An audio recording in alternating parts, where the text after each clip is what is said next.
Assalamu alaikum. Muuqaalka waxaan kaga hadli doonaa xiriirka ka dhaxeeya muxuu yahay farxadda iyo guusha. Maxay wadaagaan? 5 arrimood oo ay wadaagaan ayaa wax ka taaban doonaa. Midka koobaad waxa weeyaan ay wadaagaan farxadda iyo guushu.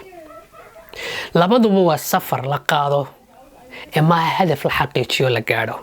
Maaha meel qofku intuu gaadho oo oranayo waan gaadhay guusha rabay iyo farxaddan weliga raadinayay haddaan gaadhay.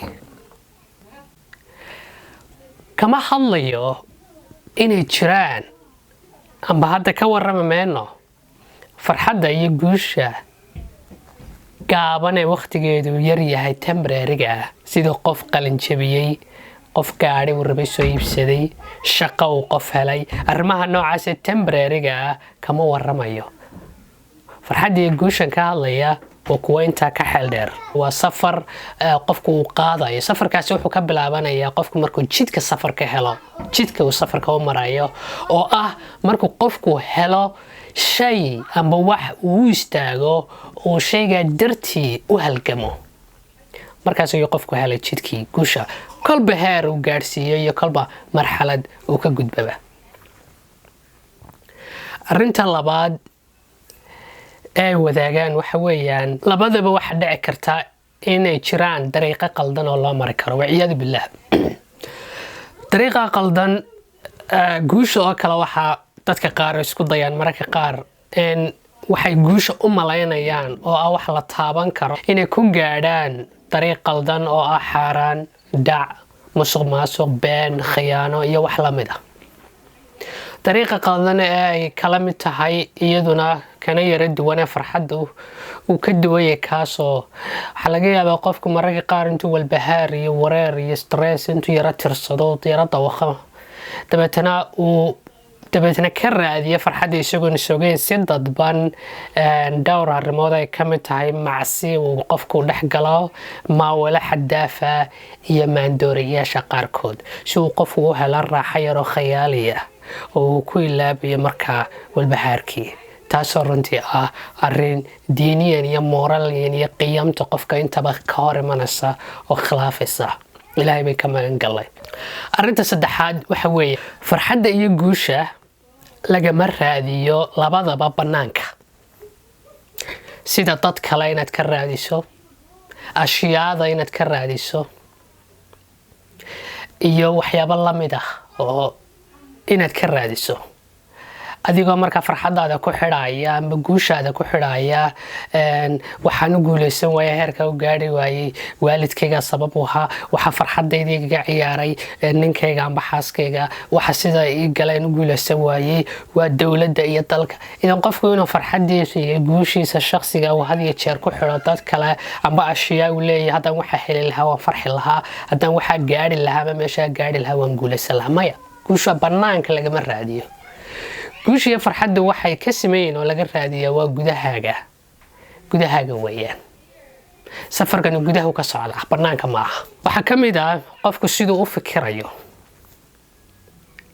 adduun aragiisa iyo manhagiisa siduu yahay, mid taban miya mise waa mid togan. fahamka jiritaankiisa qofku asal ahaan sababta uu jira uu nool yahay maxay tahay, xoogganida qiyamtiisa iyo waxa ay qiyamtiisu tahay.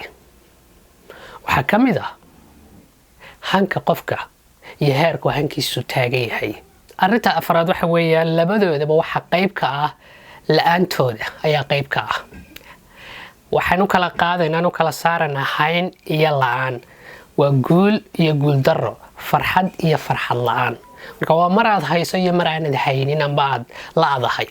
guul darradu guusha ka mid tahay, farxad la'aantuna farxadda ka mid tahay. lama kala sooci karo, lamana kala saari karo. way isku sidkan yihiin. noloshaydaas fasiraysaa. caafimaadka waxa fasira oo qiimo u yeela waa xanuunka. oo haddii aanu xanuunku jirin macnaha iyo qiimaha uu nala leeyahay caafimaadku inalamu yeesheen. sidaasoo kale faqrigu wuxuu fasiraa qaninimada.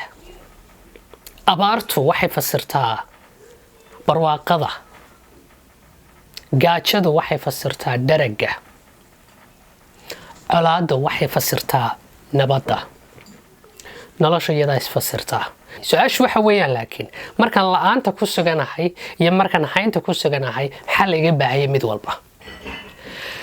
matalan haddii aad ku sugan tahay haynta mar walbana aad og tahay nimcooyinka ilaahay ku siiyey iyo waxaad haysataa ay ka badan yihiin waxa aanad haysan, waxaa kula gudboon in aad ku raaxaysato oo aad dareento waxa aad haysato.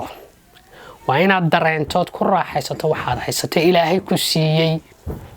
in badanoo inaga mid ah waxaa sababaya inaanu dareemin waxa uu haysto waxa yaryara basiidka ee agtiisa ka dhacaya ee mararka qaar ka cadhaysiinaya, mararka qaar ku abuuraya walaac yaroon basiida. marka aanad haynin maxaa kula gudboon? marka aanad haynin abaad tirsanayso waxoogaa farxad la-aan, xasiloonin la-aan amba guuldarro aad tirsanayso, waxaa kula gudboon iyadana inaad ku sabirto si aad ajar uga hesho, inaad cibrada ku jirto u fiirsato si aad xikmad ugala baxdo. xikmad iyo ajar ayaa kugu jira, laakiin waxa muhiimka waxa weeyaan iyaduna inaad rajo ka dhex abuurto muddada yara kooban aad mugdiga ku jirto, aad shamac ka dhex daarto, shamacaasood ku gaadhayso iftiinka maalinta, taasoo ah inaanad isdhiibin oo aanad isdhigan oo aanad quusan oo aanad rajo beelin, laakiin inaad ilaahay khayr ka malaysato oo aad samayso wixii aad awoodo. arrinta shanaad ee ugu dambaysa ay ka siman yihiin waxa weeyaan waa macnaha weeyaan mahamaadiga. waa markuu qofku u halgamayo una taagan yahay dar alle, dadkiisa iyo danta guud, isla markaana natiijada dadaalkiisa dhib iyo dheef uu xamilayo oo dulqaadanayo. markaasaa la odhan karaa qofku macna ayuu ku sugan yahay, farxaddiisa iyo guushiisu macnay ku salaysan yihiin, purpose, meaning, ujeedo. markuu maadi yahay waxa weeyaan oo dadka qaar laga yaabo farxadooda iyo guushooda inay maadi ku xidhan tahay, waa markuu qofku arrinkiisu shaqsi uu yahay, uu naftiisa keliya u ordaayo isagoo ku salaynaya saddexda ee kala ah maalka, inuu helo maal iyo inuu gaadho mansab iyo inuu kororsado magac. si uu intaa u helo ayuu ordayaa qofkan uu hamidig leeyahay. ujeedadu maaha maadigu waa wax xuna ka fogow, laakiin ujeedadu waxa weeyaan macnuhu mar walba ha ka horeeyo, macnuhu maadiga ha keeno. waayo hadduu maadigu yimaado macnaha kadib waxaad ku maalgelinaysaa waa macnahaaga si uu u midhodhalo macnahaagu. had iyo jeerna ogow, farxadda maadigu ma gooyo, maadigu farxadda ma jaro, ma gooyo, kuma iibsan kartid. laakiin waad arkay in badan qof xasiloon oo macno la nool laakiin aan maadi haysan oo ka maarmay maadigii. waxaa se adag qofku markuu intuu maadigu doonaya gaadho aanu xasilnayn, aanu faraxsanayn. taasa xaalad adaga. maadi keliya guulna maaha, farxadna maaha. sidaa daraaddeed macnuhu maadi waa keeni karaa, maadiguse macno ma keeno. mar haddaanu macno jirinna maadigu qiimo ma yeesho. isku soo duub, 5 arrimood ay ka sameeyeen farxadda iyo guusha waxa weeyaan inay labaduba yihiin safar oo aan ahayn meel la gaadho. in labaduba jiraan dad dariiq qaldan ku raadiya, ilaahay baan ka magan gallay. in la-aanta iyo hayntu guuldarro iyo guul, farxad iyo farxad la-aan ay isku sidkan yihiin oo aan la kala saari karin, noloshuna iyadoo isfasirto.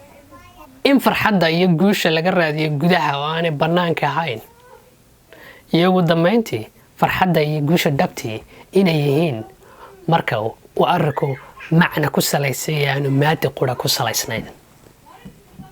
waxaan inoo rajeynayaa farxad iyo guul ku salaysan macne. wabilaahi tawfiiq, inta kula dambe iskugu imanayno. asalaamu calaykum.